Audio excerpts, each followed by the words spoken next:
ደሞዙ 14000 ብር ነው የቤት ኪራይ 20000 ብር ነው የሚከፍለው እንዴት ነው የኖረው ታዲያ በረህመቱ ነው ብዙ አይነት ኑሮ ያላለ والله አንተ ትልቅ ሰው ነህ የማንም እንባ ያልገባብን ህይወት የምትኖር ከሆነ ቀና ብለህ ትሄዳለህ የሰው ቤት ለቅሶ ቤት ስትሄድ ቀና ብለህ ትሄዳለህ ምንም የምትሸማቀቀው ነገር የለማ ውስጥ ምንም ነገር የለም ያስለቀስከው ሰው የለም የሚያገላምጥ ደሞ መጣ የሌባ አትባልም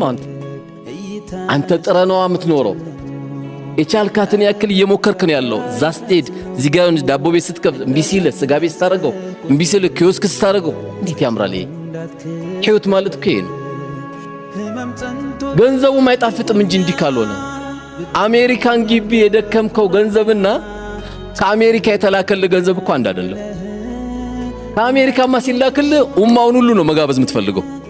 ምን ልጋብዝ ትለዋለህ ጥብሲኑ ልቅቅሊኑ ልትለዋለህ አሜሪካን ግቢ ሄደ ጥረት አድርገ የደከምካት ሳንቲም ግን ትቋጥራታለህ አይስቲል ይሄ ለእንትን ይሆናል ተላል ይሄ ለእንትን ይሆናል ልክ ደሞዝ ሲመጣ መድበከው የለም ገና 25 ላይ ለምን መድበው ለቤት ኪራይ ለትምህርት ለወተት ምናምን ብለ ስላልደከምክበትና የደከምክበት ገንዘብ አንድ አይደለም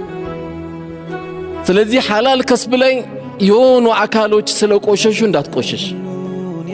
የሆኑ አካሎች ኪሳቸውን ስላሳበጡ አንተ አይመለከትም አንተ ግን ትልቁን